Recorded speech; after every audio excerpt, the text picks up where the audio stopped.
wabarakatuh. Waalaikumsalam warahmatullahi wabarakatuh. Selamat pagi anak-anak. Pagi Bu. Bagaimana kabar hari ini? Alhamdulillah luar biasa. Allahu Akbar. Alhamdulillah, masih semangat? Masih. Kita absen dulu ya sebelum mulai. Iya Bu. Nah, sebelum kita memulai pelajaran, kita membaca doa terlebih dahulu. Silahkan dipimpin oleh ketua kelas. Sebelum memulai pelajaran, alangkah baiknya kita berdoa terlebih dahulu. Berdoa dalam hati masing-masing. Berdoa mulai.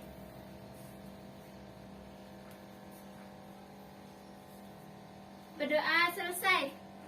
Beri salam. Assalamualaikum warahmatullahi wabarakatuh.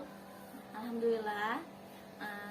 Masih semangat untuk belajar hari ini? Semangat. Nah, kita sebelum belajar untuk pelajaran hari ini, kita akan mereview pada pelajaran sebelumnya. Minggu kemarin kita belajar tentang apa? Semangat menuntut ilmu. Nah, hukum menuntut ilmu itu Wajib. wajib ya. Jadi kita harus semangat, harus tetap semangat dalam menuntut ilmu.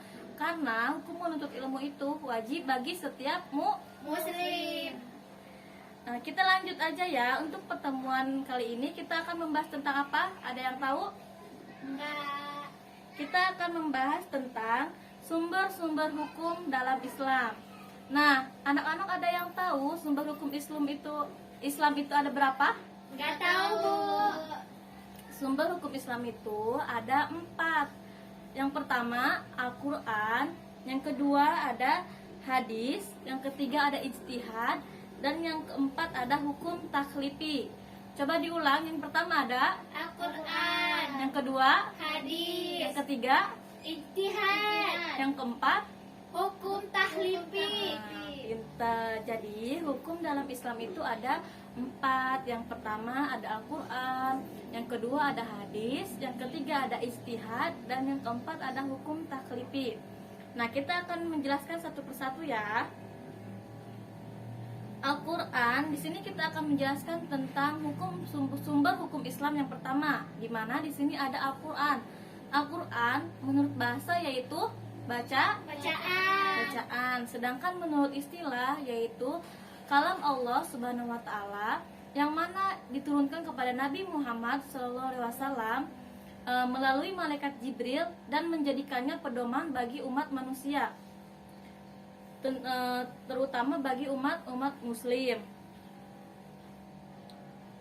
Nah, di sini ada keistimewaan Al-Qur'an. Yang pertama, keindahan bahasa Al-Qur'an tidak dapat ditiru oleh siapapun. Jadi, keistimewaan Al-Qur'an itu dari segi bahasa tidak ada yang dapat menandingi keistimewaan bahasa Al-Qur'an. Yang kedua, kemurnian Al-Qur'an dijaga sampai hari kiamat karena Allah yang menjaganya. Sebagaimana dalam firman-Nya, Bismillahirrahmanirrahim, Inna nahnu nazzalna dzikra wa inna lahu lahafizun. Sudah jelas bahwa sesungguhnya kamilah yang menurunkan Al-Quran dan kami pula yang memeliharanya. Itu keistimewaannya Al-Quran.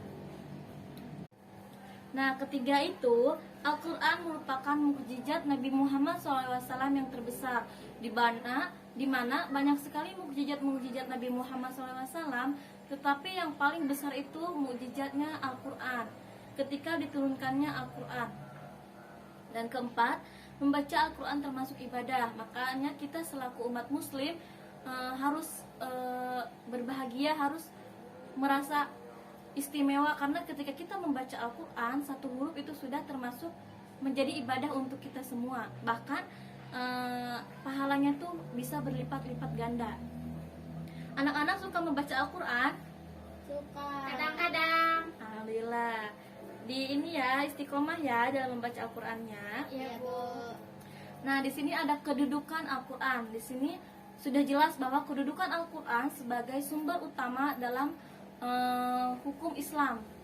Di mana semua permasalahan, semua hukum-hukum itu sudah terdapat pada Al-Qur'an. Dan di sini kedudukan Al-Qur'an itu sebagai pedoman hidup, sebagai petunjuk bagi umat manusia. Ketika kita ketika kita berpedoman kepada Al-Quran, kita tidak akan tersesat. Sebagaimana dalam firman Allah, Bismillahirrahmanirrahim, hada bayanul linnasi wa hudaw wa mau'izatul lil muttaqin. Inilah Al-Quran, kata Allah, suatu keterangan yang jelas untuk semua manusia dan menjadi petunjuk serta pelajaran bagi orang-orang yang bertakwa. Kita selaku umat muslim, jadi kita harus berpedoman kepada Al-Quran. Nah, selanjutnya ada kedudukan Al-Quran. Ada yang tahu kedudukan Al-Quran itu sebagai apa? Nggak tahu. Sebagai sumber hukum Islam. Tadi sudah dijelaskan bahwa kedudukan Al-Quran itu sebagai hukum Islam yang pertama.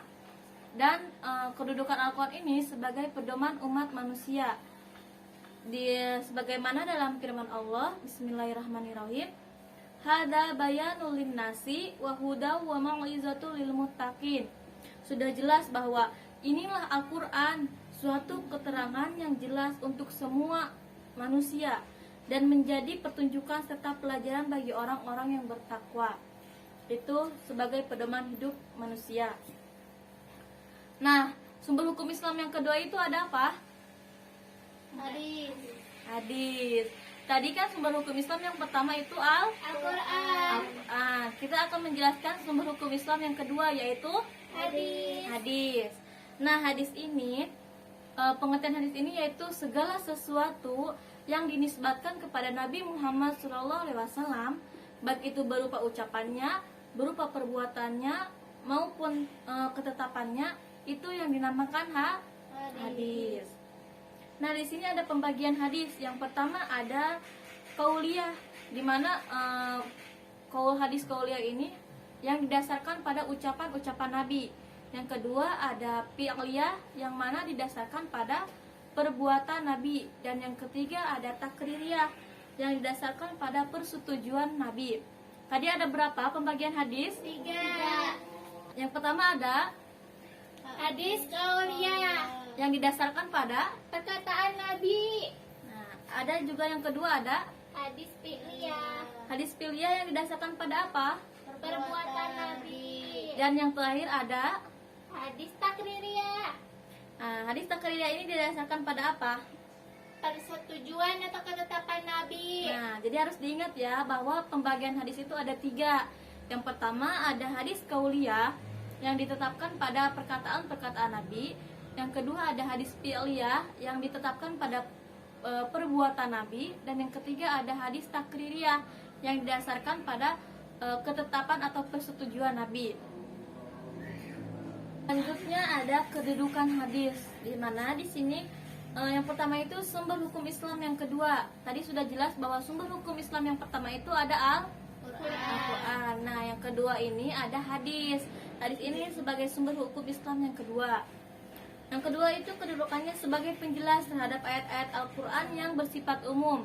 Nah, jadi ketika ada di dalam ayat Al-Quran itu ayat yang belum jelas, ayat yang belum terperinci, maka di sini hadis akan menjelaskannya, akan merincikannya seperti itu. Contohnya itu ketika di dalam surat ada di dalam Al-Quran ada surat yang memerintahkan kita sholat, tetapi di situ tidak dijelaskan tata cara kita sholat, bacaan-bacaan sholat.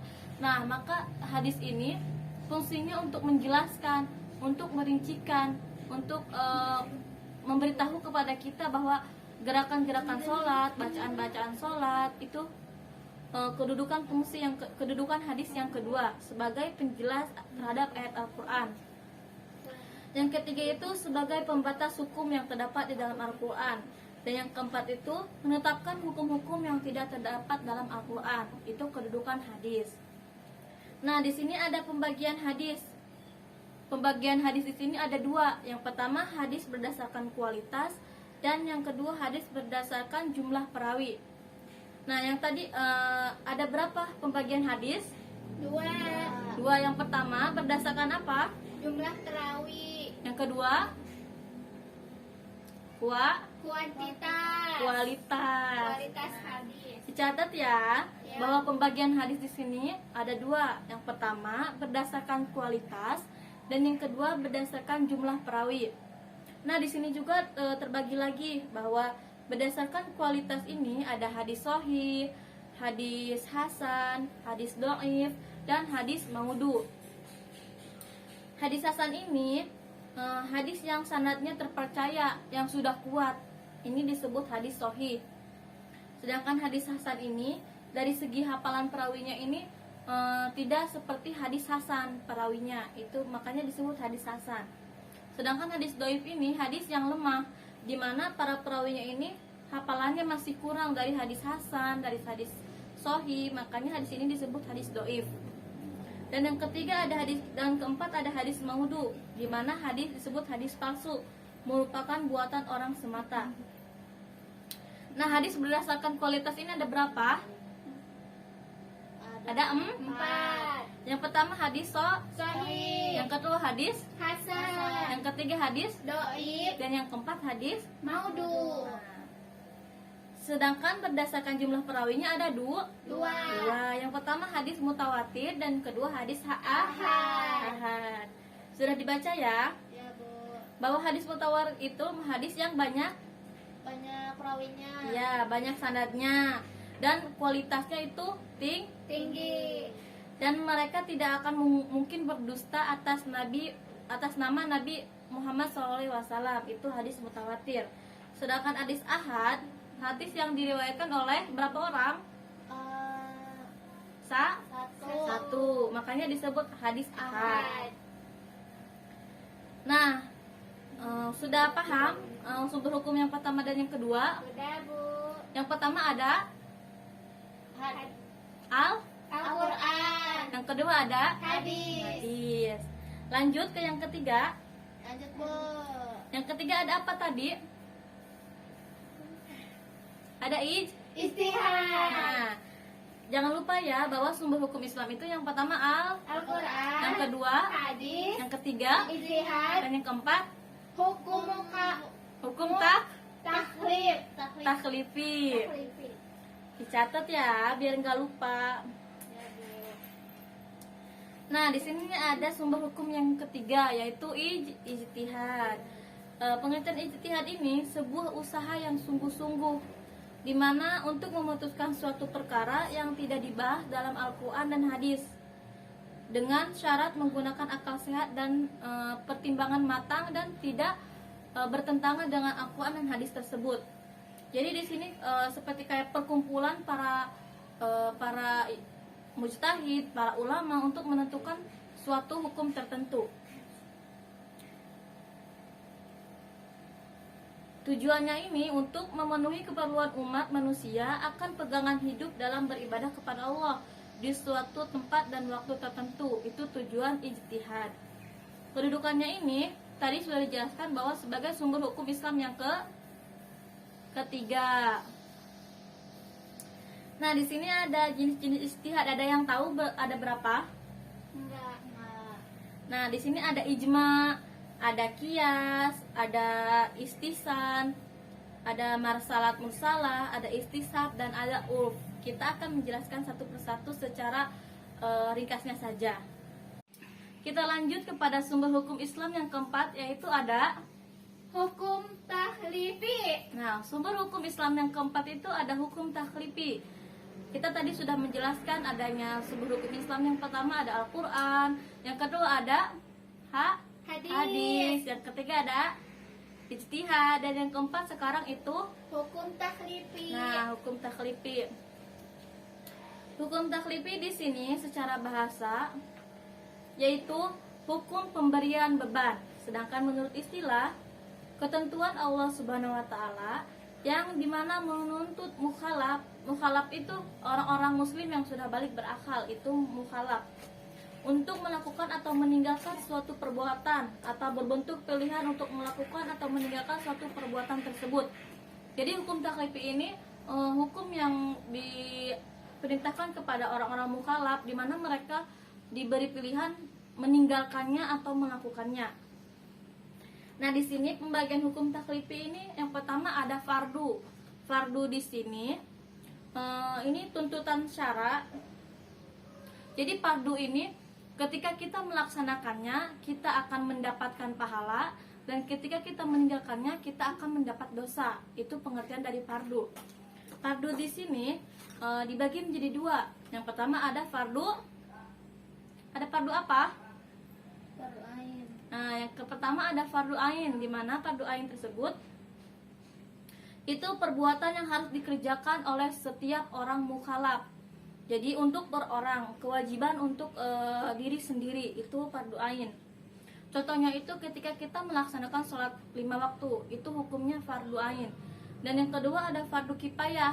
Fardu kifayah ini fardu yang perbuatannya itu yang dikerjakan oleh salah satu orang. Contohnya itu ketika dalam satu masyarakat itu ada yang meninggal, maka untuk mengurus jenazah tersebut itu hukumnya fardu kifayah. Jadi kita yang tidak melaksanakannya itu sudah tergugur dari kebebasan tersebut. Tadi ada fardu itu apa? Wajib. Pengertiannya, ketika kita melaksanakannya Mendapat pahala. dan ketika kita meninggalkannya akan mendapat dosa. Itu fardu ya. Yang kedua ada sunnah. Sunnah itu ada yang tahu pengertian sunnah? Jika dikerjakan mendapat pahala, jika tidak dikerjakan tidak mendapat apa-apa. Nah, jadi sunnah itu ketika kita melaksanakannya kita akan mendapatkan pahala. Ketika kita meninggalkannya kita akan merasa rugi. Itu sunnah. Contohnya itu ketika kita melaksanakan sholat sunnah rawatib. Nah, ketika kita melaksanakan sholat sunnah rawatib ini kita akan mendapatkan pahala. Tetapi ketika kita meninggalkannya kita akan merasa rugi. Anak-anak suka melaksanakan sholat sunnah rawatib? Insya Allah. Jangan ditinggalkan ya. Ya, Bu. Kita lanjut yang ketiga ada hukum haram. Haram ini tadi kebalikannya dari fardu. Jadi ketika kita meninggalkannya kita akan mendapatkan pahala. Ketika kita mengerjakannya kita akan mendapatkan dosa. Contohnya itu larangan riba. Di sini larangan riba ketika kita melakukannya kita akan mendapatkan dosa. Ketika kita meninggalkannya kita akan mendapatkan pahala. Itu haram. Jadi kebalikannya dari apa? Dari fardu. Keempat ada makruh. Makruh ini suatu perkara yang lebih afdol ketika kita ditinggalkan. Contohnya itu seperti apa? Ada yang tahu? Sholat. Contohnya itu ketika kita mengkonsumsi makanan yang berbau, ketika kita akan berbicara dengan orang lain, itu makruh. Jadi lebih utama kita itu meninggalkannya daripada kita mengkonsumsinya, seperti itu ya. Dan yang tadi itu ada mubah. Mubah ini kebebasan bagi muslim untuk melaksanakan suatu pekerjaan atau meninggalkannya. Contohnya itu ketika makan, minum, itu hukumnya mubah. Nah, tadi ada berapa hukum taklifi? Yang pertama ada Fardu. yang kedua Sunnah. yang ketiga Haram. yang keempat Makruh. yang kelima Mubah. mubah. Paham sampai di sini? Paham, Bu. Ada yang mau ditanyakan? Nggak ada. Sudah paham ya? Iya, Bu. Sedikit saja, yang penting bisa dipahami.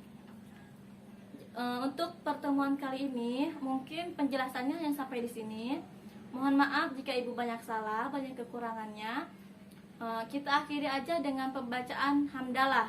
Alhamdulillahirabbil alamin. Jangan lupa nanti ibu kasih tugas lagi untuk mereview materi-materi yang sudah dijelaskan ya. Kalian jangan lupa untuk belajar di rumah, untuk selalu jaga kesehatan.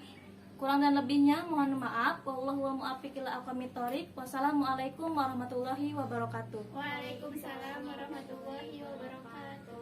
Makasih, Bu.